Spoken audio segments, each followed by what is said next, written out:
Donasi dakwah Yufid. Yuk berikan amal jariah terbaik Anda untuk dakwah dan pendidikan Islam.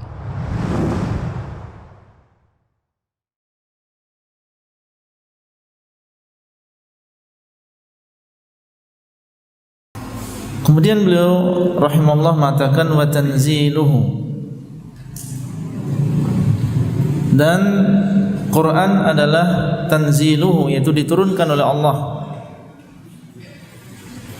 Diturunkan oleh Allah Azza wa Jal dengan perantara malaikat Jibril kepada Rasulullah sallallahu alaihi wasallam. Dalilnya adalah firman Allah, wa Qur'anan faraqnahu litaqra'ahu 'alan nasi 'ala mukthin wa nazzalnahu tanzila. Dan Quran telah kami turunkan secara berangsur-angsur supaya engkau membacakannya kepada manusia 'ala mukthin, pada masa tertentu. Karena Al-Quran tidak turun secara langsung sekali, tetapi diturunkan oleh Allah Azza wa Jalla secara berangsur-angsur, yaitu selama kurang lebih 23 tahun, sesuai dengan kejadian-kejadian yang ada. Adapun turunnya Al-Quran dari Lauhul Mahfuz ke langit dunia, maka ini terjadi sekali, yaitu firman Allah Azza wa Jalla, inna anzalnahu fi lailatul qadr, sesungguhnya kami telah menurunkan Al-Quran kapan? Pada malam Lailatul Qadar. Maksudnya adalah dari Lauhul Mahfuz ke langit dunia. Adapun dari langit dunia kepada Rasulullah sallallahu alaihi wasallam, maka turun Al-Quran secara berangsur-angsur. Kemudian beliau mengatakan wa nuruhu, dan ini adalah cahaya, yaitu cahaya bagi Allah, cahaya milik Allah. Artinya Al-Quran adalah cahaya Allah. Wa nuruhu, Al-Quran adalah kalamullah, diturunkan oleh Allah, dan dia adalah cahaya. Dinamakan dengan cahaya karena dengan berpegang teguh dengan Al-Quran dan juga hadis, dan hadis adalah penjelas dari Al-Quran, maka seseorang akan terang hidupnya.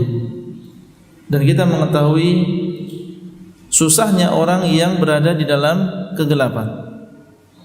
Ya, apabila seseorang berada di dalam,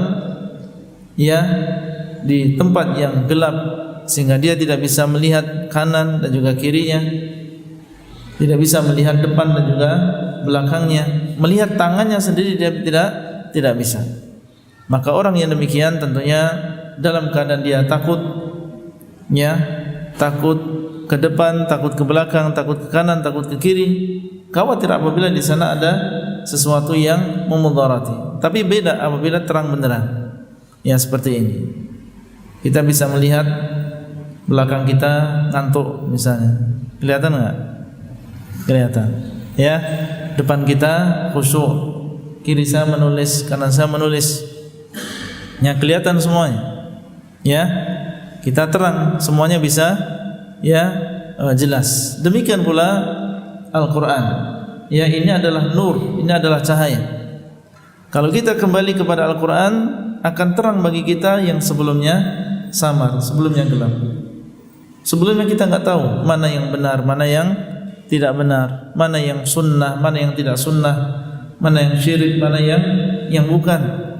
Kita hanya melihat manusia mengatakan demikian, manusia melakukan demikian.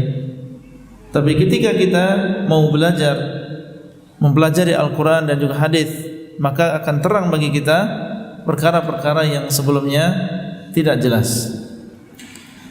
Dan Allah SWT mengatakan, fa'aminu billahi wa rasulihi wan nuril ladzi anzalna, maka berimanlah kepada Allah dan juga Rasulnya dan cahaya yang kami turunkan. Yang dimaksud adalah Al-Quran. Allah mensifati kitabnya itu Al-Quran dengan nur. Kemudian beliau mengatakan, laisa bi makhluqin, Al-Quran ini bukan makhluk. Kenapa beliau sebutkan di sini Karena ada sebagian aliran mengatakan iya, Al-Quran adalah kalamullah, tapi dia tambahi kalamullah adalah makhluk. Kalau Jahmiyah tadi, mereka mengatakan mereka menolak apa? Menolak sifat Allah. Kalau ini tidak, dia mengatakan mengakui bahasanya Al-Quran adalah kalamullah dan kalamullah adalah makhluk. Ya, ini penyimpangan yang lain. Adapun Ahlus Sunnah mengatakan laisa bi makhluk. Al-Quran adalah kalamullah dan dia bukan makhluk.